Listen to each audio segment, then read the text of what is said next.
বন্ধুরা, তোমরা যারা রূপশ্রী প্রকল্পের ফর্ম জমা দেবে তাদের মনে নানান রকম কোশ্চেন। এই ফর্ম কোথায় পাবো, এই ফর্ম কোথায় জমা দেবো, এই ফর্মের সঙ্গে কী কী ডকুমেন্ট জমা দেবো, এবং যে ছেলের সঙ্গে বিবাহ হচ্ছে সেই ছেলের কী কী ডকুমেন্টস দিতে হবে। এই ভিডিওর মাধ্যমে সমস্ত তথ্য সমস্ত প্রশ্নের উত্তর কিন্তু তোমাদের দেবো। প্রথম থেকে শেষ পর্যন্ত ভিডিওটির সঙ্গে থাকো। প্রথমেই বলছে রূপশ্রী প্রকল্প, বলে রাখি পশ্চিমবঙ্গ সরকারের একটা প্রকল্প। এখানে নারী ও শিশু বিকাশ সমাজ কল্যাণ মন্ত্রণালয় কিন্তু এটা পশ্চিমবঙ্গ পরিচালনা করে পশ্চিমবঙ্গ সরকারের পক্ষ থেকে। তো এবার চলো দেখে নিই কারা কারা এই ফর্ম আবেদন করতে পারবে।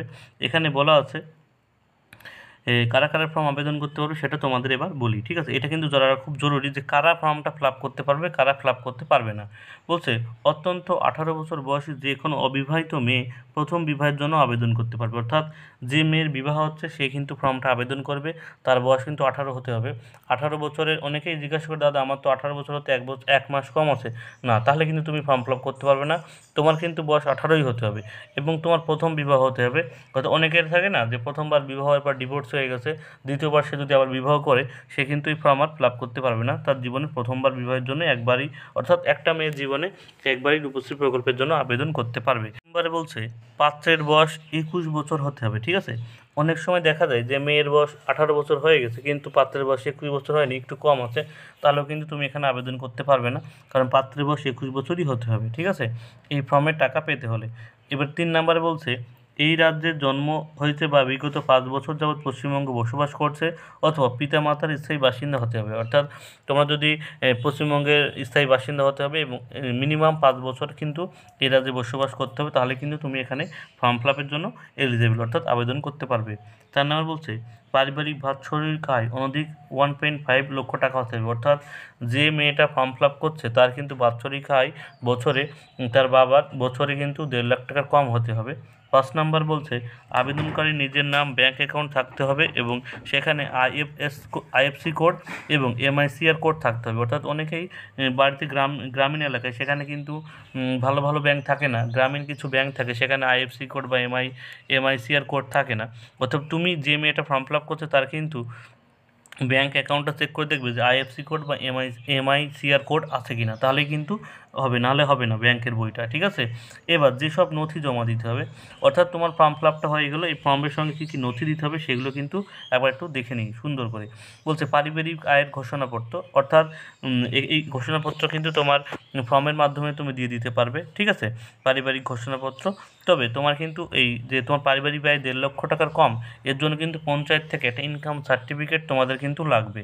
অর্থাৎ যে মেয়ে ফর্ম ফিল আপ করছে তার পঞ্চায়েত থেকে একটা ইনকাম সার্টিফিকেট এই ফর্মের সঙ্গে জুড়ে দেবে। 2 নম্বর বলছে আবেদনকারীর বয়সের প্রমাণপত্র, অর্থাৎ যে মেয়ে ফর্ম ফিল আপ করছে তার যে 18 বছর হয়ে গেছে তার জন্য কিন্তু প্রমাণ করার জন্য একটা ডকুমেন্ট জমা দিতে হবে। এবার কী কী ডকুমেন্ট জমা দিতে হবে? জন্মের শংসাপত্র ফটোকপি, অর্থাৎ বার্থ সার্টিফিকেট, ভোটার কার্ড, অর্থাৎ তার যদি 18 বছর প্লাস হয়ে যায় ভোটার কার্ড থাকে ভোটার কার্ড দিলে হবে, প্যান কার্ড, মাধ্যমিকের অ্যাডমিট কার্ড, আধার কার্ড, সরকারি অনুমোদিত বিদ্যালয় ছাড়ের শংসাপত্র ফটোকপি। অর্থাৎ এর মধ্যে যে কোনো একটা ডকুমেন্টস দিলেই কিন্তু তার বয়সের প্রমাণ হয়ে যাবে। ঠিক আছে, অনেকেই বলে দাদা আমার জন্ম সার্টিফিকেট নেই, তাহলে যার জন্ম সার্টিফিকেট নেই সে যদি পড়াশোনা করে তাহলে তার মাধ্যমিক সার্টিফিকেটটা দিয়ে দিতে পারবে। যদি সে পড়াশোনা নাও করে তার আধার কার্ডটা আছে, আধার কার্ডটা দিয়ে দেবে।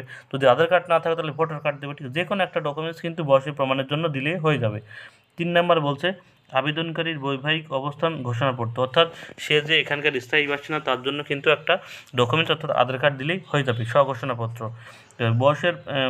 বসবাসের প্রমাণ, 4 নম্বর বলছে বসবাসের স্বঘোষণাপত্র, এটা কিন্তু ফর্মের মাধ্যমেই স্বঘোষণাপত্র তুমি কিন্তু যে ফর্ম ফিল আপ করবে সেখানে কিন্তু লেখা থাকবে, এটা নিয়ে কোনো চিন্তা। স্বঘোষণাপত্র যেগুলো আছে সেগুলো কিন্তু ফর্মের মাধ্যমে তুমি কিন্তু ফিল আপ করতে পারবে।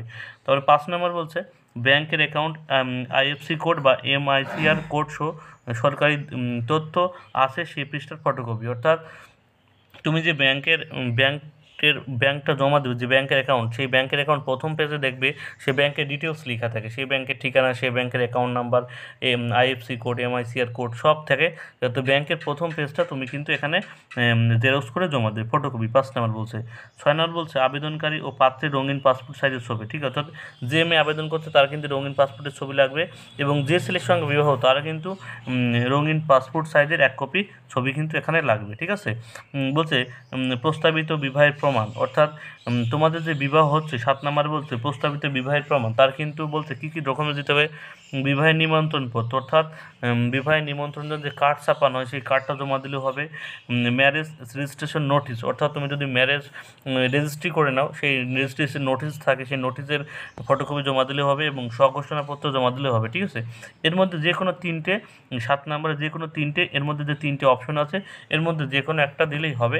ঠিক আছে, অনেকের নিমন্ত্রণ কার্ডের মাধ্যমে তুমি কিন্তু এখানে আবেদনের ফর্মের সঙ্গে জমা দিতে পারবে। ঠিক আছে, আশা করি বিস্তারিত ক্লিয়ার।